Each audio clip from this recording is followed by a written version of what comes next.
All right. So today, what I'm going to do is jump into this Triple J like a version.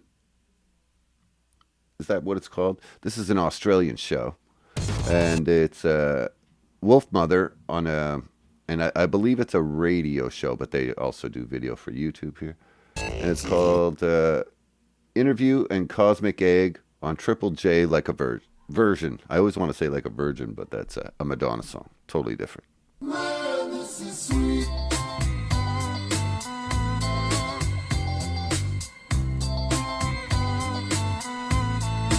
Man, this is sweet.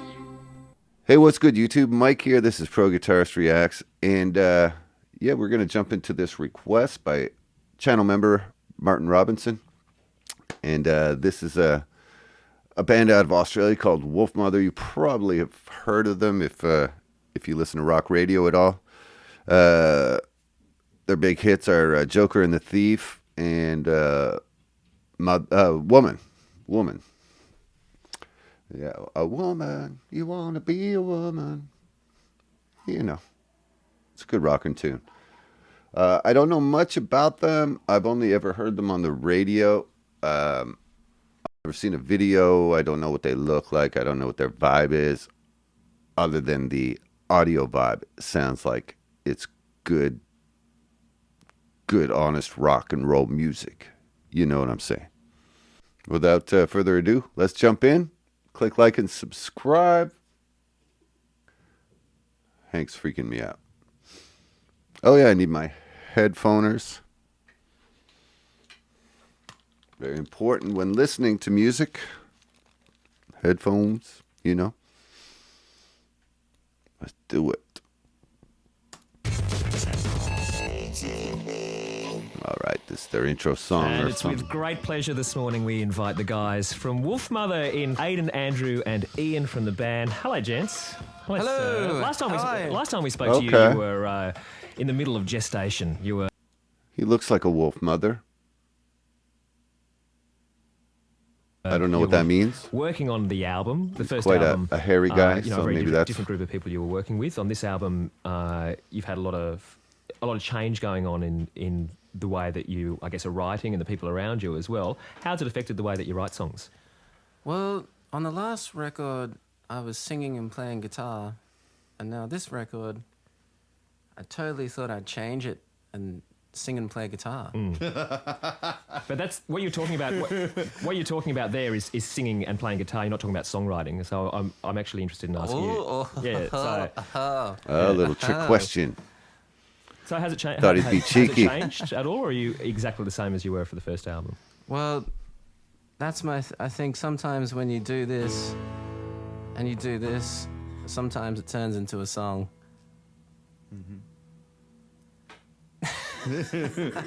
No, I mean, He's I think trying to that's be how it's cheeky. changed. Are you still writing predominantly sort of by yourself and bringing it to the group, or is it? Well, yeah. Sometimes I'd like, Bit of a combative interview. It doesn't sound like he wants to answer these questions. You know, not that I ever reached the level of a Wolfmother or anything like that, but I did have a hit song back in the 90s. And these kind of interviews where you roll up into a radio station or something, the questions are just the same ones over and over again, and they do kind of suck the life out of you a little bit. So I think that's what Mr. Wolfmother is going through right now. I don't think that's his name, though. it makes. I mean, how has it changed? How has it changed? I don't know. You just, some people play the drums differently. Some people play the bass differently. Sometimes that can affect the sound of the song or whatever. But how has it changed? I mean, Well, has it? I mean, look. I don't want to blow my own trumpet, but I was kind of a part of writing those songs in the first place. Yeah, I know. So for me, really, it's not like, hey, you know, it's like a big change. Like I've kind of, but I'm a team player. Yeah, no, I'm not. One I'm all not- for one, one for I'm all, certainly not yeah. questioning that. I'm just All songs there's- written by Wolfmother. I didn't want to be like I didn't want to be trying to be sarcastic or whatever. But when Wolfmother started, I sat down and played the guitar. I sang and played guitar, and I'm still just singing and playing guitar. It's not like I have a different instrument hidden sitting there. string somewhere that was like I don't know. It's so that's I think the simplicity of creating songs. But but when you start, it's like you're doing it for the greater good. You're not going, hey, that bit was I wrote this bit and you wrote this bit and da da da da da. It's like, who cares? Let's just try and do well. Let's just try and make it. well, let's do it then, shall we? Well, there's 3 guitars in today. That's true. We've got Aidan, Andrew, and Ian. Wolfmother are in the studio this morning for like a version. Cosmic Egg coming up very, very soon, and I believe Cosmic Egg is the name of the song. It's not a song I'm familiar with. Like I said, the only songs I know are the 2 that I've heard on the radio, which are Woman and Joker and the Thief. that we are going to pluck the namesake from the album to hear live this morning. Let's get into it. Now, sometimes on this show they do covers. I don't know if this is a cover of another band or if this is a Wolfmother song. Is Cosmic Egg a Wolfmother song?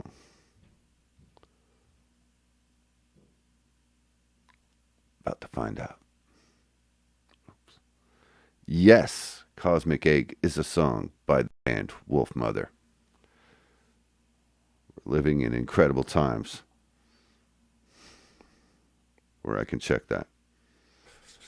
So now we know that Cosmic Egg is a song by Wolfmother.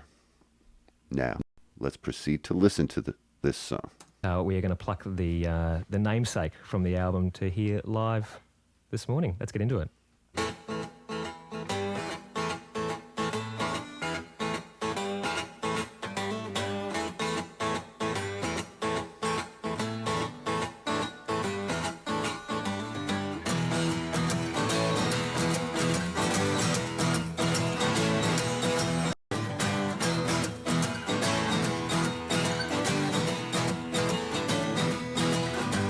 Walking through the gallery of lights, say hello to all those wayward eyes. Light up and cast your fears away.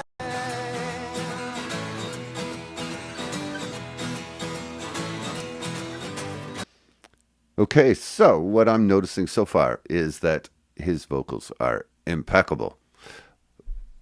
The thing I'm a little confused about, or maybe not confused about, normally in my thought process is that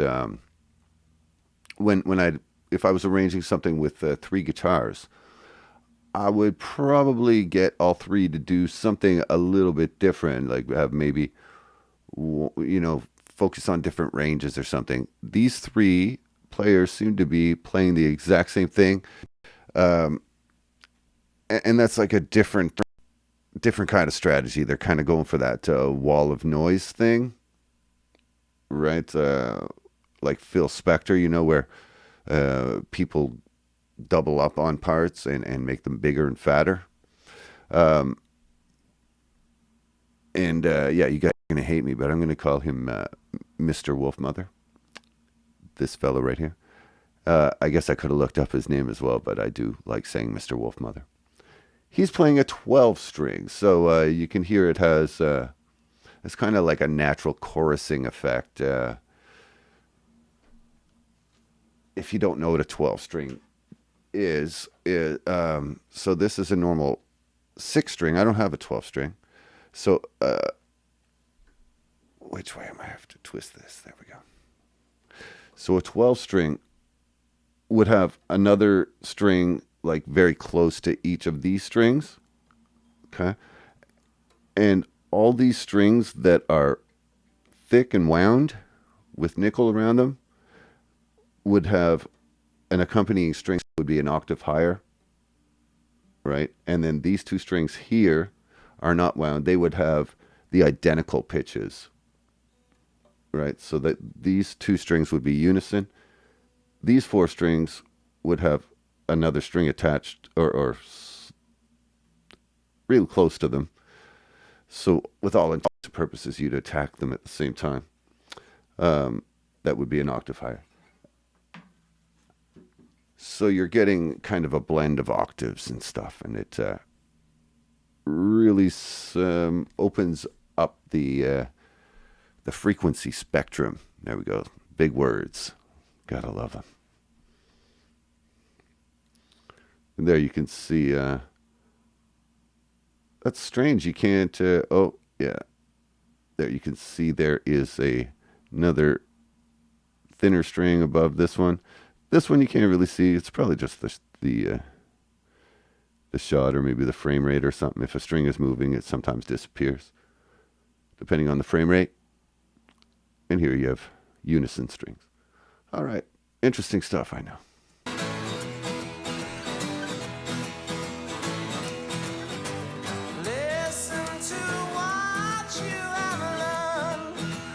Great voice.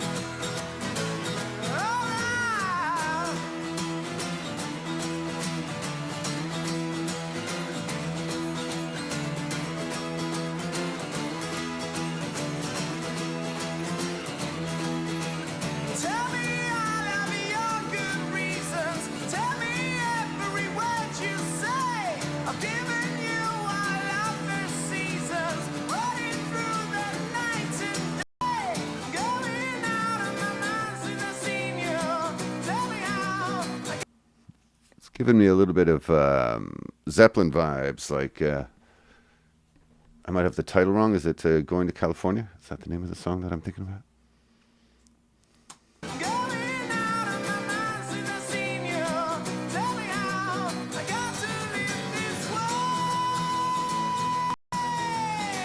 His voice is a lot purer than it sounds on those singles.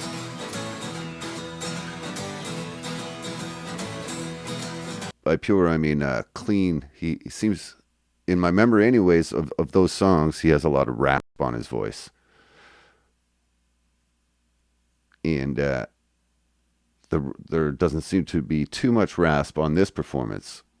A lot of power, though, and a great kind of, I would guess he's using a blend of his head voice and chest voice to get up that high. Great control. And you know, he's got a signature sound too, though. Like, even though he's not singing as raspy, and that could be totally wrong. Maybe that's just in my head that I'm thinking that.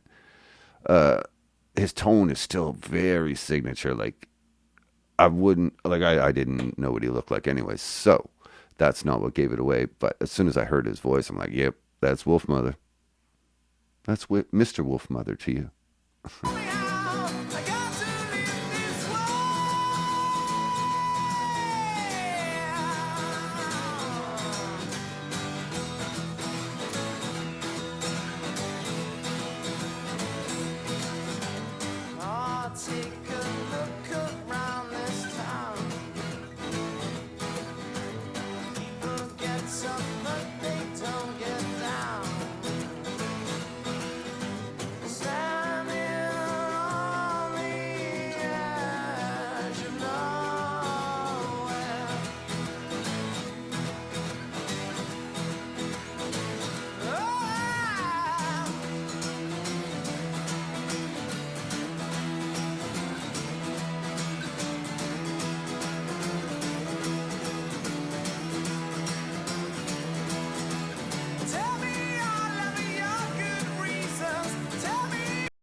All right, I didn't expect him to try to bend on a 12-string guitar. That's a little bit crazy. Loco. Loco in the coco, or insane in the membrane.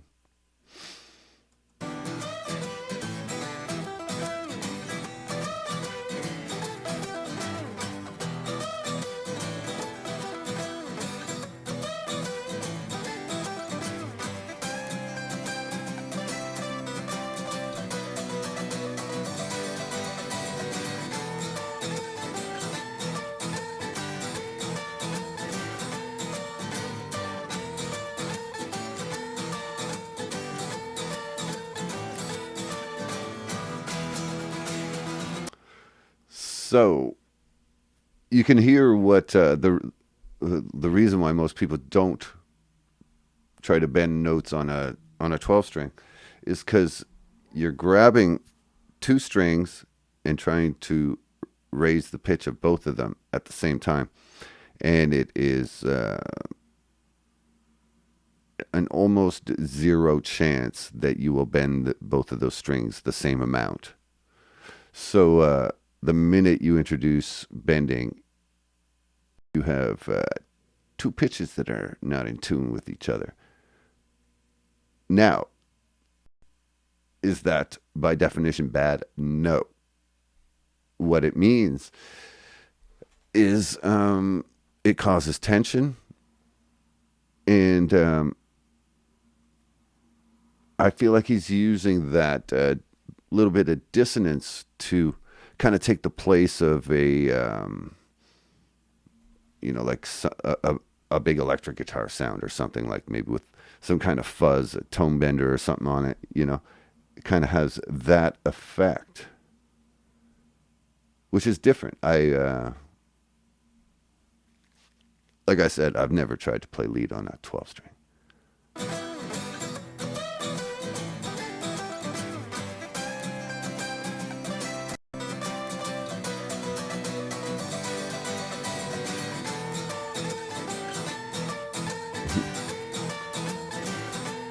So out of tune.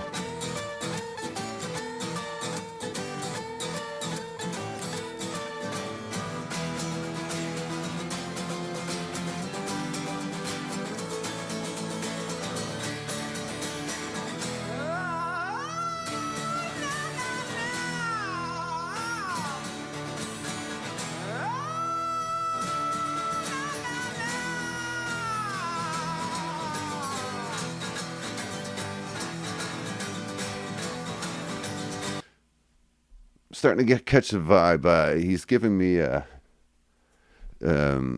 T-Rex vibes, his look and everything.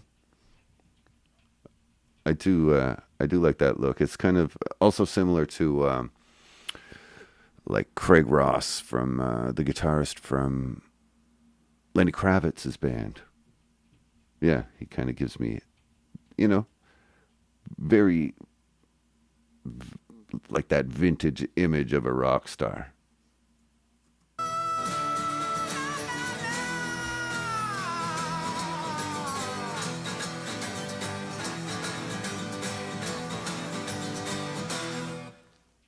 All right.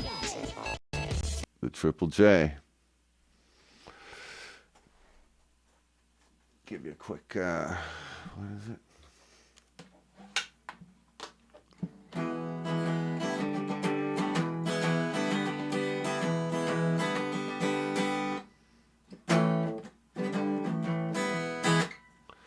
That kind of a feel, eh? So here, let me go back to like one of the licks here, and I'll show you what it would sound like on a 6-string guitar, just for so you kind of maybe get an idea what I'm talking about.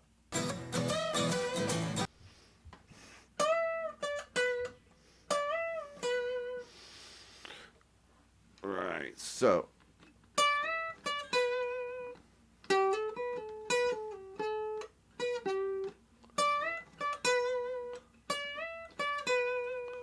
Right, so that's what a single note sounds like, playing that. Now you have to imagine that he's being... So every time he bends, the second note is out of tune, and then it kind of comes back into when he's not bending.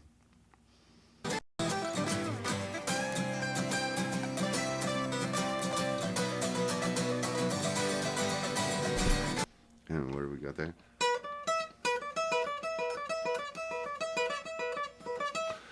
That lick actually sounds pretty normal. That lick actually works really good on the 12 string.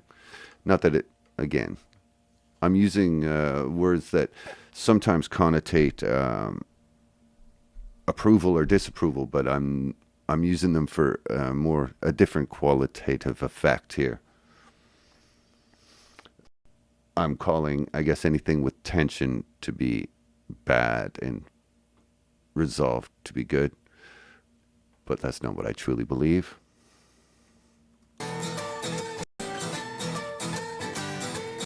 And then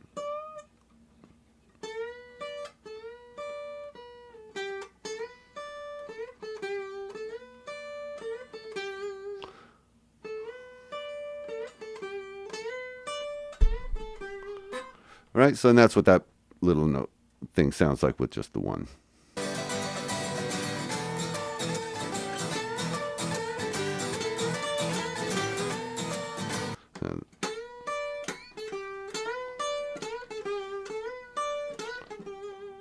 Right, so he's having a hard time.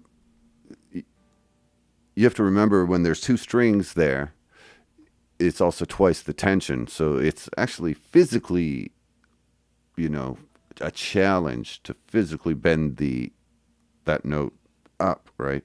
When you have the on the 12-string guitar. So he is falling a little bit short on the bend, and as well, one of the two notes is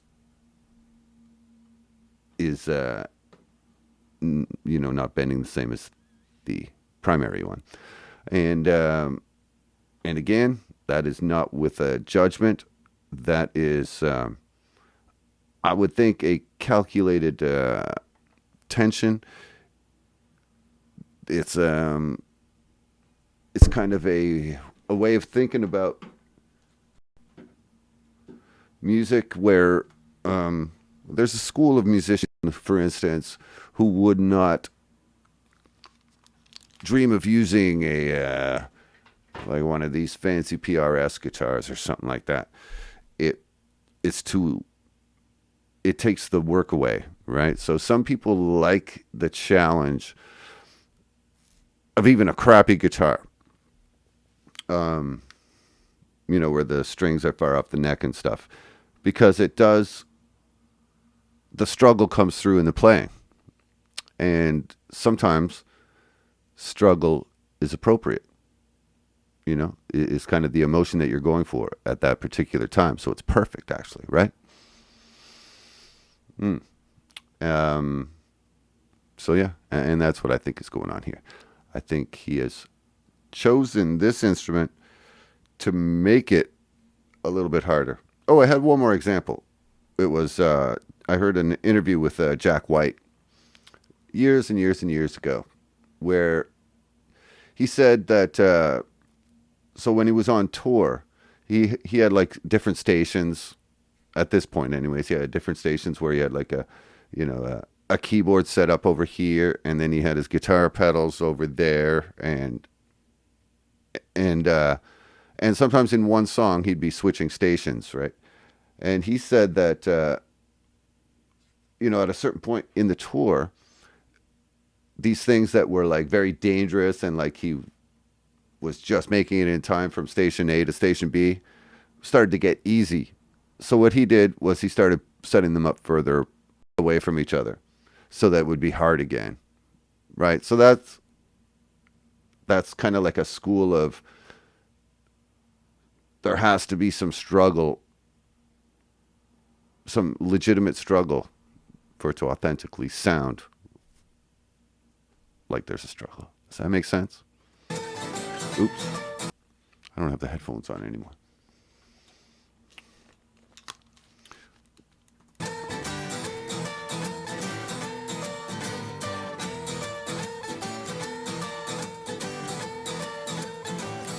Yeah, you know what I'm talking about.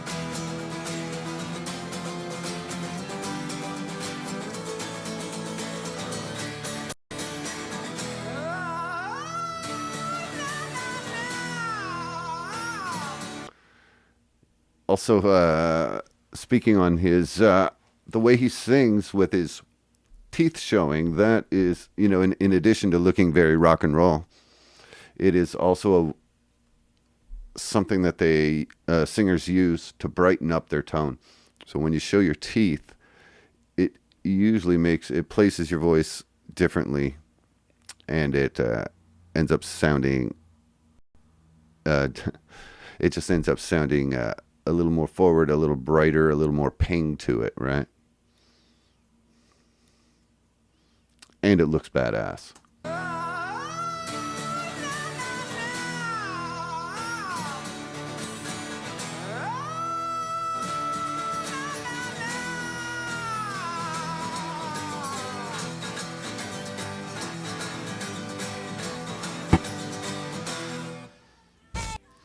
So, just getting back to that one point about the showing teeth, a lot of, depending on the genre you're in, some singers will